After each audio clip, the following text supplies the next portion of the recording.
Imagine the year 1886.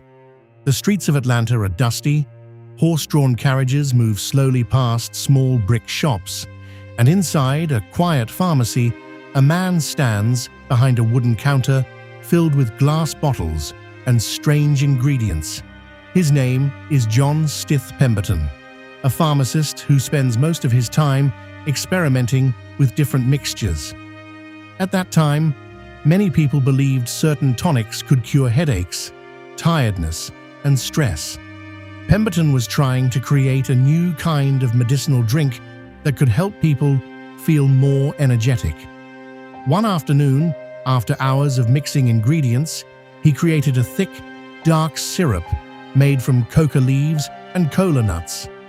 Curious about the taste, the syrup was taken to a nearby soda fountain and mixed with carbonated water. What happened next was completely unexpected. The drink tasted refreshing, sweet, and unique, unlike anything people had tried before. Customers who visited the pharmacy that day decided to try the new drink, and surprisingly, they liked it. The new beverage was named Coca-Cola, a name suggested by Pemberton's bookkeeper, who thought the two C letters looked stylish in advertising.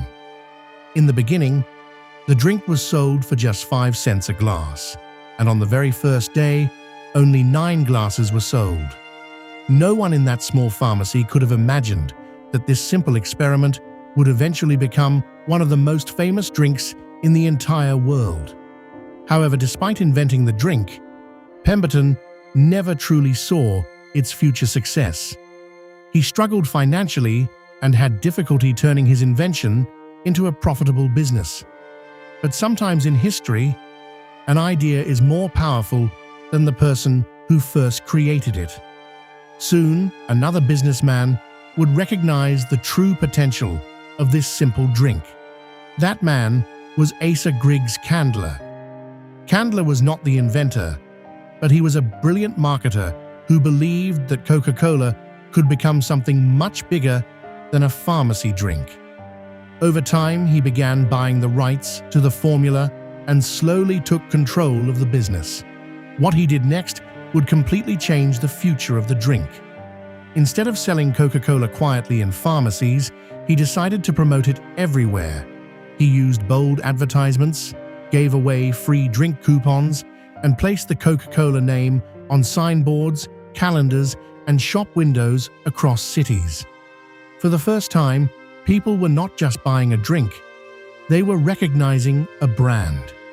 By the late 1890s, Coca-Cola had begun spreading rapidly across the United States, becoming more than just a refreshment. It was turning into a symbol of modern life, energy, and social culture. And this was only the beginning of a story that would soon expand far beyond one pharmacy in Atlanta. As the years passed, the popularity of Coca-Cola continued to grow faster than anyone expected. Under the leadership of Asa Griggs Candler, the drink transformed from a small pharmacy product into a powerful national brand.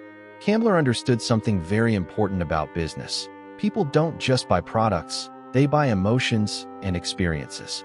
So instead of only focusing on the drink itself, he focused on making the name Coca-Cola unforgettable. Advertisements with the famous red logo began appearing everywhere, on street signs, shop walls, calendars, and newspapers.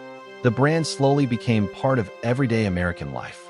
By the early 1900s, Coca-Cola was being sold in soda fountains across the country, and its popularity kept rising. Soon another innovation helped the company grow even more: bottling. Instead of only drinking Coca-Cola in pharmacies or soda fountains, people could now buy it in glass bottles and take it anywhere. This simple idea helped the drink travel far beyond cities and reach small towns and rural areas. By the 1920s, Coca-Cola had already started expanding outside the United States, entering international markets and becoming a global product. But the real moment that pushed the brand into worldwide fame happened during World War II. During the war, the president of the company at that time, Robert W. Woodruff, made a bold promise.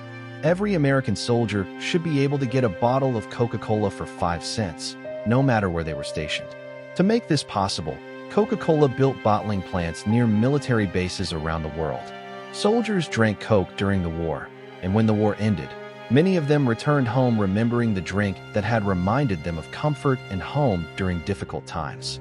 At the same time, people in other countries who had never tasted Coca-Cola before were now discovering it.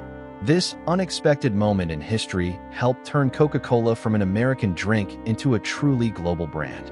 By the 1950s and 1960s, the company had grown into one of the most recognizable brands on the planet. Its advertisements showed happiness, friendship, and celebration, making Coca-Cola feel less like a product and more like a symbol of joy and togetherness. But even the biggest companies in the world are not immune to mistakes. As the decades passed, a powerful rival began to challenge Coca-Cola's dominance, forcing the company into one of the most controversial decisions in business history, a decision that would almost damage the brand it had spent nearly a century building.